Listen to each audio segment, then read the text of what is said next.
Bab 5 Gaya. Ya Tuhan, apa-apaan ini?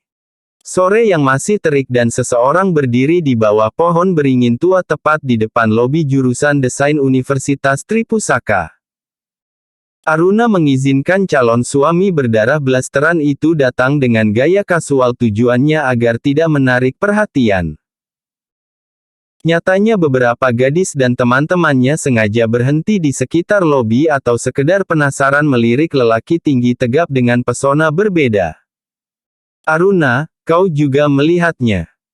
Dea, teman satu angkatan, membicarakan calon suami Aruna sendiri yang berada satu lantai di bawah mereka. Gedung lantai 2 full kaca ini, tempat paling menyenangkan untuk menikmati pemandangan taman yang dimiliki jurusan desain. Rasanya aku ingin menghilang saja. Balas Aruna melantur. Hah? Apa? Tunggu-tunggu, kau menatapnya dan bilang ingin menghilang. Puzzle-puzzle neuron Dea mulai bergerak menyusun kesimpulan. Jangan bilang itu tunanganmu. Dea Larasati adalah salah satu sahabat terbaik Aruna di antara banyak sahabat yang akrab dengannya. Dea memiliki tempat tersendiri karena ikut aktif dalam kegiatan sosial bersama dan membantu startup Aruna. Dengan santai Aruna beberapa kali menceritakan gundahnya pada Dea. Gadis ini terkesan simpel dan cuek di luar namun sangat menghargai prinsip dan privasi temannya. Untuk itu Aruna paling mudah bercerita dan tukar pikiran dengannya. Aruna membalas dengan anggukan kecil perlahan. Selayaknya anak yang malas makan tapi harus membuka mulutnya. Sebaiknya segera kau temui, kalau tidak, akan lebih banyak yang penasaran. Dea memberikan ide. Baiklah. Ungkapan pasrah Aruna mengiringi langkah enggannya. Langkah Aruna semakin cepat, tapi perlahan berhenti sesaat. Dia putuskan menghubungi Hendra via handphone daripada langsung menyapa. Ternyata lobi jurusan penuh dengan lalu lalang mahasiswa dan beberapa ada yang menyapa Hendra basa-basi. Bergaya apanya? Dia makin menarik perhatian. Celana jeans coklat army, kaos putih polos dipadu dengan jaket bomber serta topi dan kacamata bulat. Berdiri jangkung tegap dengan postur sempurna dan kulit bersih keemasan ditambah garis dagu tegasnya memberi aura lebih. Tanpa melihat wajahnya pun orang tahu dia tampan. Topinya. Ya Tuhan. Sepatunya. Bagaimana bisa menggunakan brand Guk *I ke kampus garis bawah Aruna mulai kesal. Segera memencet tombol di handphonenya. Aku melihatmu, sebentar lagi aku akan berjalan di depanmu, kita tak perlu saling menyapa, ikuti saja langkahku. Ketus Aruna. Kau siapa menyuruhku? Balas Hendra. Berhentilah bicara dengan gadis-gadis itu, mereka hanya basa-basi, tapi kalau kau suka lanjutkan saja. Aruna menimpali. Mereka hanya menanyaiku apa ada yang bisa dibantu. Kau tahu aku seperti orang bodong di sini, kau lama sekali dan satu lagi. Belum sempat Hendra menyelesaikan ucapannya. Suara berisik terdengar. Wah, cewekmu marah kayaknya. Bla bla. Beberapa ucapan dari gadis itu terdengar di handphone Aruna. Lalu mereka perlahan pergi disambut senyum manis Hendra. Aruna menutup handphonenya lalu berjalan menuju Hendra. Tanpa sapa Aruna benar-benar melangkah sendiri. Terpaksa Hendra mengikutinya di belakang. Sesaat kemudian dering telepon seluler Hendra berbunyi. Hanya beda 5 langkah kenapa telepon. Wah, anak ini benar-benar aneh, Hendra tak mengerti maunya cewek itu. Aku tak ingin berjalan beriringan. Pelankan langkahmu. Timpal Aruna. Hendra merasa dipermainkan, dia putuskan mengabaikan suara di handphonenya, bergerak gesit menarik tangan Aruna. Beraninya kau membuatku marah. Mata biru Hendra menatap tajam sembari mencengkram tangan Aruna. Tuan muda yang selalu memimpin langkah, diminta berjalan di belakang untuk menuruti kemauan gadis yang baru ditemuinya 2 kali. Awal lepaskan sakit tahu. Aruna refleks menarik tangannya namun tak bergerak sedikit pun. Tolonglah, ini kampusku dan aku tak mau masa mudaku hancur karena pernikahan kontrak konyol ini. Pekik Aruna. Perlahan Hendra melepaskannya, menyadari siapa yang dihadapi. Ya, gadis aneh nan lugu dengan kepribadian abstrak. Di mana mobilmu? Kita bicara di mobil saja. Pinta Aruna. Di parkiran. Jawab Hendra enggan. Aruna melanjutkan langkahnya. Tunggu sebentar. Kali ini aku yang di depan, aku tak suka membuntuti orang lain apalagi kamu. Lanjut Hendra menegaskan. Oh penting sekali ya. Siapa yang berjalan di belakang siapa? Ledek Aruna. Hendra mengabaikannya. Surya tersenyum menyambut Aruna ketika dirinya memasuki mobil tuannya. Aruna menghela nafas panjang. Sepertinya Hendra tidak menyadari bahwa dirinya membuat Aruna kesal. Mengapa kau berdiri di depan lobi jurusanku? Sudah kukatakan beberapa kali. Boleh menjemput dengan syarat kenakan pakaian kasual agar tak mencolok dan sebaiknya tidak keluar dari mobilmu kecuali terpaksa. Protes Aruna. Coba kamu lihat diriku, aku sudah mengikuti kemauanmu, aku sudah menggunakan baju sesuai seleramu.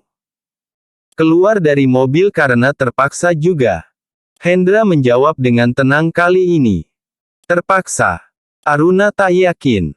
Ya, kau lama sekali. Aku menunggu di mobil hampir 2 jam. Hendra, mengapa tidak menelponku? Balas Aruna.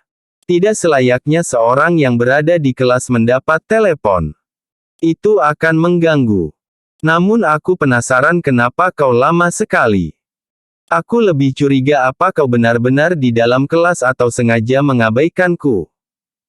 Penjelasan Hendra lebih banyak benarnya, tepatnya Aruna enggan menemuinya.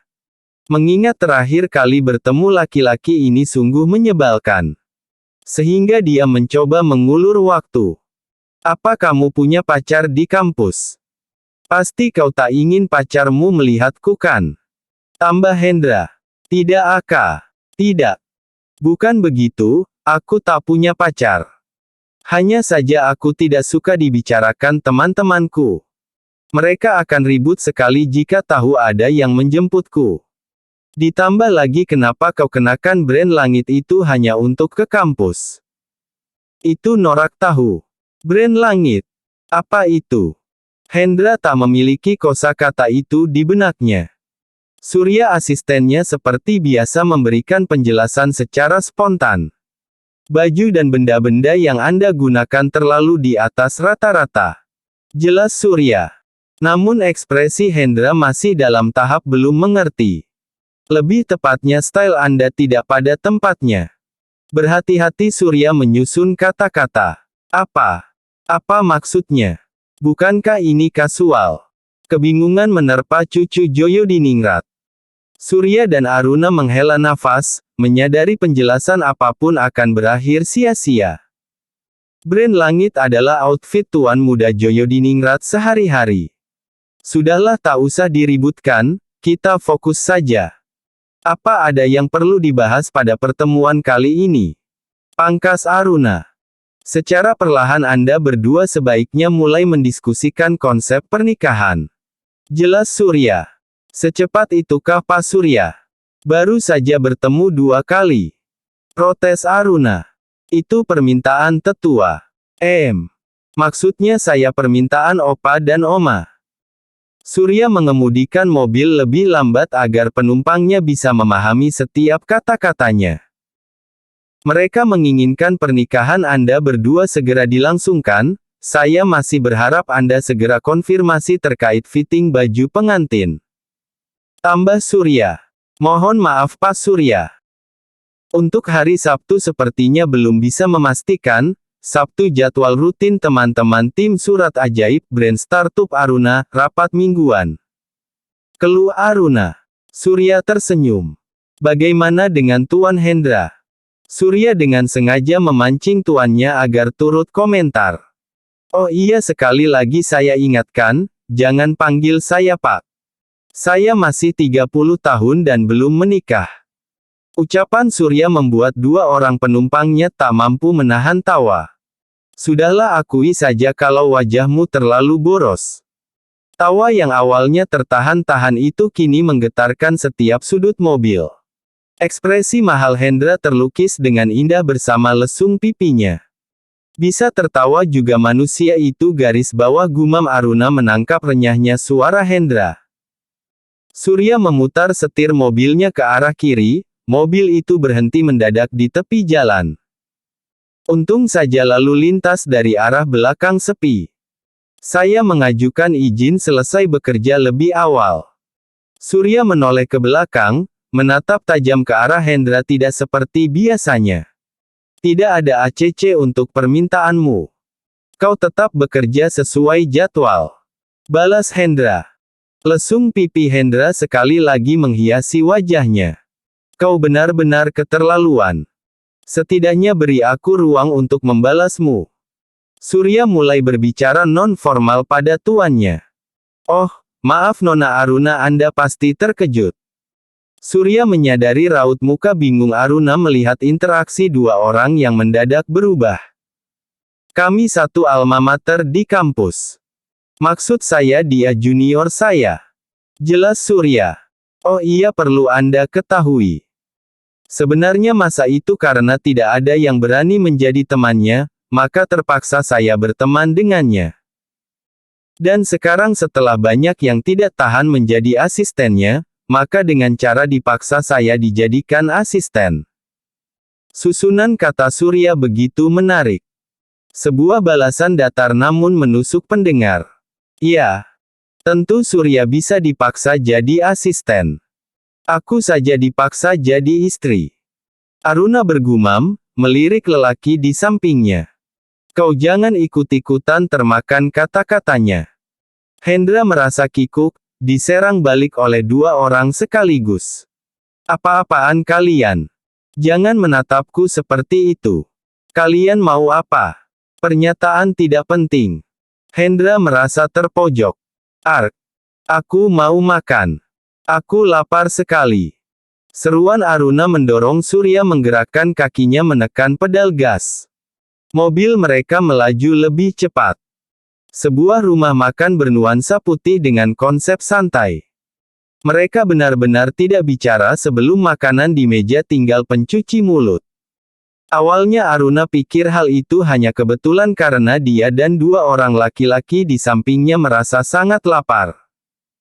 Namun nyatanya ketika Aruna ingin membuka mulutnya mengawali percakapan, Surya mengarahkan jari telunjuknya tepat di depan mulut lalu tersenyum. Sebuah teguran agar Aruna tidak bicara. Anda ingin pernikahan seperti apa? Kali ini Surya mengawali percakapan. Pertanyaannya sekali lagi ditujukan untuk Aruna. Apa saja asal tidak ribet. Sederhana dan dihadiri keluarga dekat serta beberapa teman saja. Jawab Aruna sembari menikmati potongan cupcake miliknya. Aku rasa itu mustahil. Ungkap Hendra. Minimal akan ada satu pesta besar untuk para kolega keluarga. Tambah Hendra. Aruna memainkan cupcake-nya tanda dirinya mulai gelisah. Untuk gaun pengantin bagaimana? Apakah ada request dari Anda Nona? Sekali lagi Surya menanyakan hal-hal yang tidak ingin Aruna jawab. Apa saja asal aku tidak perlu memakai high heels. Jawab Aruna singkat. Oh iya, satu lagi, aku tidak ingin gaunnya menjuntai panjang atau mengembang.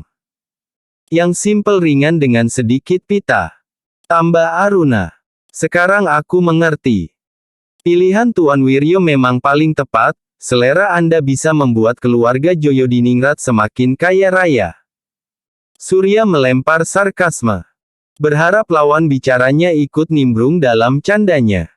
Oh maaf. Surya segera mengatur fokusnya. Ketika dua orang di depannya sama sekali tidak tertarik. Baiklah, saya list lagi apa yang harus kita bahas. Asisten itu bicara sendiri. Aruna melempar tatap kosong ke arah kerumunan anak muda yang sedang asik makan bersama. Mereka tampak seru dan saling melempar candaan satu sama lain. Bagaimana bisa aku berada di sini dan membicarakan pernikahan? Ya Tuhan, aku pun akan bercerai 2 tahun lagi. Apa yang harus aku lakukan? Garis bawah. Hendra menangkap keresahan Aruna. Sepertinya tatapan kosong yang khas itu bukan kebetulan, namun lebih kepada kebiasaan ketika gadis itu merasa gelisah. Berapa usiamu? Hendra yang dari tadi memperhatikan Aruna mencoba mengalihkan fokusnya. Apa? Usia? Usiaku. Aruna teralihkan. Aku akan 20 tahun. Maksudnya 3 bulan lagi usiaku 20 tahun. Jawab Aruna. Jawaban itu membuat Hendra baru menyadari bahwa gadis kecil unik ini memang berbakat. Ternyata dia masih sangat muda, sudah berperan sebagai pemateri pada kegiatan komunitasnya. Sedikit polesan akan membuatnya tumbuh lebih hebat. Hanya butuh mentor yang tepat dan konsisten. Garis bawah. Hendra mengamati gadis itu dengan seksama. Oh iya, ini yang paling penting. Hampir saja saya melewatkannya. Surya memotong komunikasi kecil calon pengantin dari pernikahan kontrak. Nona, Opa Wiryo berharap Anda sendiri yang mendesain undangan pernikahan Anda. Sepertinya Opa tahu startup Anda menyediakan jasa ini. Surya mengajukan permohonan. Aruna hanya geleng kepala. Dia merasa tidak akan mampu melakukannya. Mengapa tidak? Hendra tidak mengerti apa yang dipikirkan gadis itu. Sangat tidak mudah bagi seorang desainer mengerjakan proyek desain untuk dirinya sendiri. Ungkapan Aruna menyadarkan Hendra, apalagi pernikahan ini tidak diinginkannya. Aku yakin kamu punya tim, sangat tidak baik menolak permintaan ini. Bukan sekedar untuk meningkatkan People Insights pada akunmu, aku yakin proyek ini akan mengupgrade brandmu.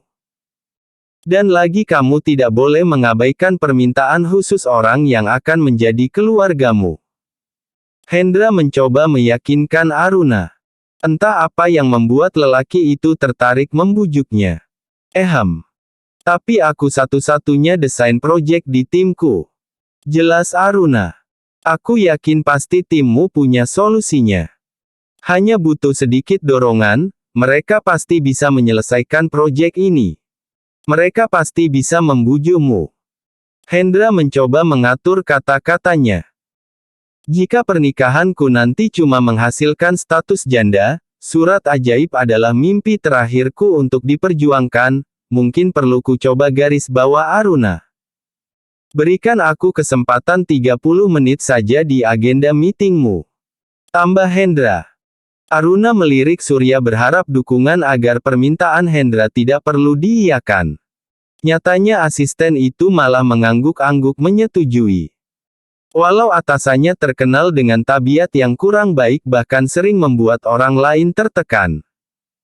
Tidak ada yang bisa meragukan insting bisnisnya.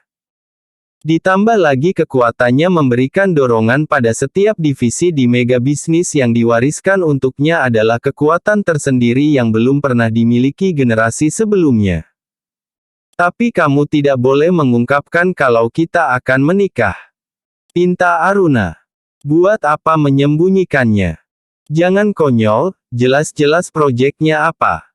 Mendengar kata-kata Hendra, Aruna hanya menunduk pasrah. Berapa item undangan yang akan kami kerjakan? Aruna meminta penjelasan dari Surya. Minimal 2000 undangan, saya yakin yang datang lebih banyak. Jelas Surya. Apa?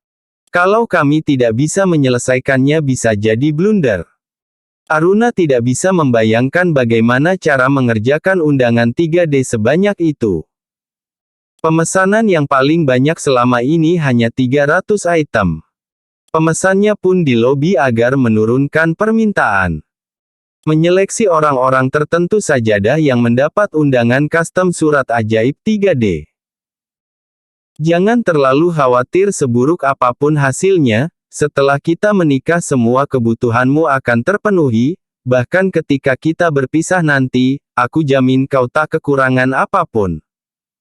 Hendra mencoba membaca keresahan Aruna. Dan tampaknya malah memperburuk keadaan. Bagi Aruna, kata-kata yang baru saja Hendra sampaikan adalah bumerang yang paling dia khawatirkan. Ketika dirinya yang selama ini hidup dengan banyak mimpi dan indahnya merajut semua harapan itu bersama sahabat-sahabatnya. Tiba-tiba setiap usaha tampak sia-sia karena dirinya sudah berada di puncak gunung tertinggi. Semua usaha yang dikerjakan entah berhasil atau gagal tidak akan berarti di mata siapapun karena orang hanya melihatnya sebagai menantu keluarga Joyodiningrat. Wajah Aruna semakin masam. Kau masih tidak yakin? Tanya Hendra penasaran dengan ekspresi Aruna. Kita akan membayar 2 kali lipat berapapun harganya. Hendra memberikan dorongan terakhirnya. Aruna menatapnya. Mata biru itu seperti sedang menantangnya untuk segera mengambil keputusan. Baiklah, akan aku coba. Aruna membulatkan tekad.